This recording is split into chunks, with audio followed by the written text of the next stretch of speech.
Dinten ieu Abdi Patricia ti X MIPA 1 rek ngadongengkeun carita nu judulna Lutung Kasarung. Kacaturkeun di nagara Pasir Batang, Prabu Tapa Ageng ti Prameswari Nitiswari kagungan putra 7, istri wungkul. Nu kahiji kakasihna Purbararang, nu kadua Purba Endah, nu katilu Purba Dewata, nu kaopat Purba Kancana, nu kalima Purba Manik, nu kagenep Purba Leuwih, jeung nu bungsu nu katujuh Purbasari. Ngaraos parantos sepuh, Prabu Tapa Ageng ngersakeun ngabagawan bade tatapa di leuweung. Nu dicadangkan ngagentos ngeuyeuk dayah ngolah nagara teh lain Purbararang putra Cikal, tapi Bet Purbasari putra bungsu.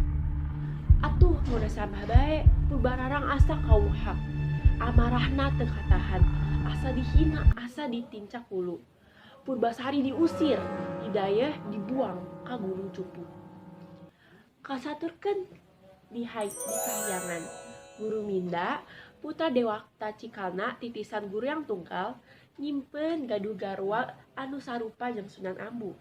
Saur Sunan Ambu, "Jung, gera boro pijodohan hidup. Aya nu sakarupa jeung Ambu. Tapi olah tolol jogan, anggo heula ieu raksukan lutung." Janggeula Guru Minda rupa jadi lutung. Katelah Lutung Kasarung. Kocap deui di nagara Pasir Batang. Prabu Tapa Ageng ngersakeun hayang tuang daging lutung, nya nimbalan lengser kudu mentes Aki Panyumpit ngalalutung ka leuweung. Aki Panyumpit gasik ngasruk leuweung neangan lutung. Tapi dadak sakala leuweung jadi sepi taya sasatoan. Borora sato kayaning pecang jeung lutung, sirem oge taya nu ngarayap cuk wilalanganna mah. Aki Panyumpit teh meh beget pengharapan. Barang rek mulang, dina tangkapeun deui bet kabeneran manggih lutung anu keur gugun tayangan. Ari rek disumpit, celengkeng teh lutung nyuara. Aki, bet kaniaya ulah disumpit. Kuring teh rek ngaku bapa pulung ka Aki. Hayang betah di dunya, hayang nyaho anu dingaranan karaton. Suku ratu sok gera turun. Walon Aki Panyumpit bengong, aya lutung bisa ngomong. Sing horeng, Lutung Kasarung teh Dewata Mindarupa turun ka dunya. Lutung Kasarung dibawa ku Aki Panyumpit dihaturkeun ka karaton. Tapi barang rek dipencit, taya pakarang nu teurak. Sang lutung teu bisa digirogahala. Tungtung namah saur ratu, "Lengser, pasrahkeun bae ka anak kami, sugan butuh keur pibujangeun." Nya atuh ku lengser dipasahkeun ka Purbararang. Ari walona teh bet daekso teh ngabujangkeun lamun jalma nu utama. Mun lalaki turunan mantri, ari lutung mah sanggek teuing. Derek lengser putra nu kadua teu ditampa. Kan nu katilu kitu keneh. Pajarkeun teh lain teu hayang nampa. Ngan sieun ku si teteh. Lengser mulang deui ka Purbararang. Pokna teh nya atuh sok bae bisi pajar nampik pasihan Rama. Lutung Kasarung tetap di karaton. Balanyang lumpat ngintip para mojang nu keur ngagembrang minun. Keur jarang minun, ari kaloprak teh taropong Purbararang nguncor ka kolong bale. "Cing Abdi, panyokotkeun taropong." "Ih, teteh, apan boga bujang lutung?" cek Purba Leuwih. "Cing lutung, panyokotkeun taropong di kolong bale." Dek lumpat ulang ileung top taropong teh dicokot. Ari berewek teh dibebekkeun manu jadi 5, sor disodorkeun. "Jurik lutung, taropong aing sabogo-bogo dibebekkeun. Lengser, teu sudi kami mah anterkeun si lutung ka si Purbasari di leuweung." Jut lengser turun, lutung anggek tuluy nuturkeun. Lutung Kasarung ditampa ku Purbasari.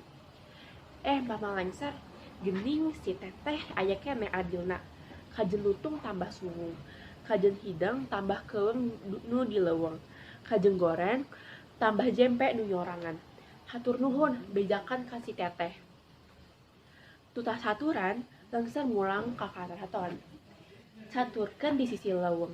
Purbasari ngagoler dina sepuh sapebek di hateup pulit sajalon. Lutung kasarung ngangres ningal kaayaan putri. Rep sang putri disirep.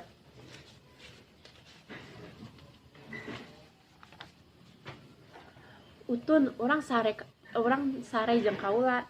Kula mah banget kutunduh. Oah sang putri lutung mah tara sare jeung manusa bisi geuleuhan.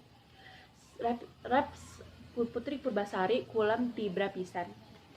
Dedeh teuing putri teh nalangsa pisan.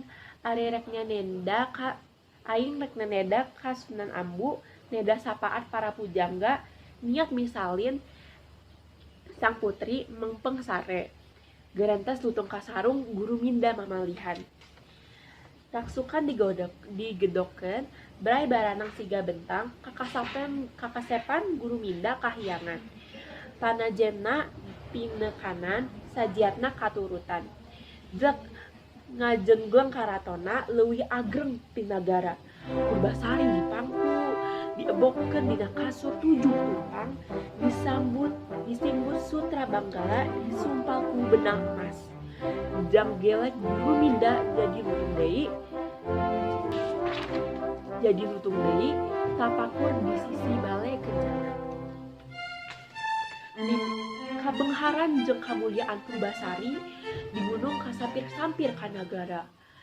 Purbararang nu goreng bugit ti leuletik, nu goreng lampah ti gumudag, bekit basiri, bekit tanpa jejak.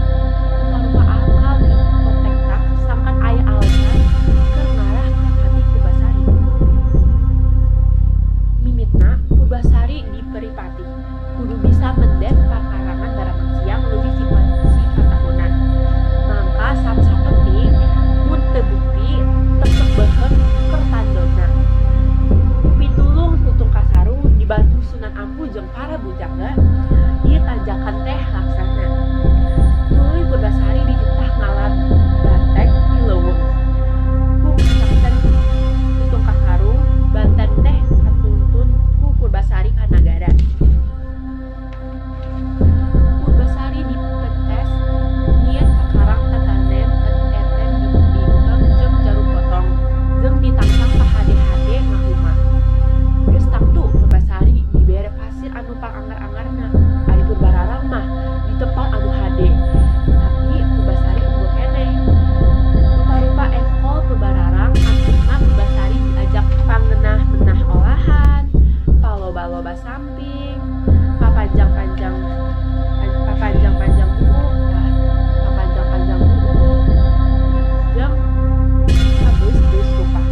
Tapi rakyat jeung jaksa negara mutus teu weleh Purbasari anu unggul. Tungtungna Purbararang pinuh ku hate dir jeung ujub, ngajak pakasep-kasep bebeureuh. Sagoreng-gorengna bebeurah manehna da pubuh manusia kakasih Indrajaya. Sakasep-kasepna pun bebeurah Purbasari lutung.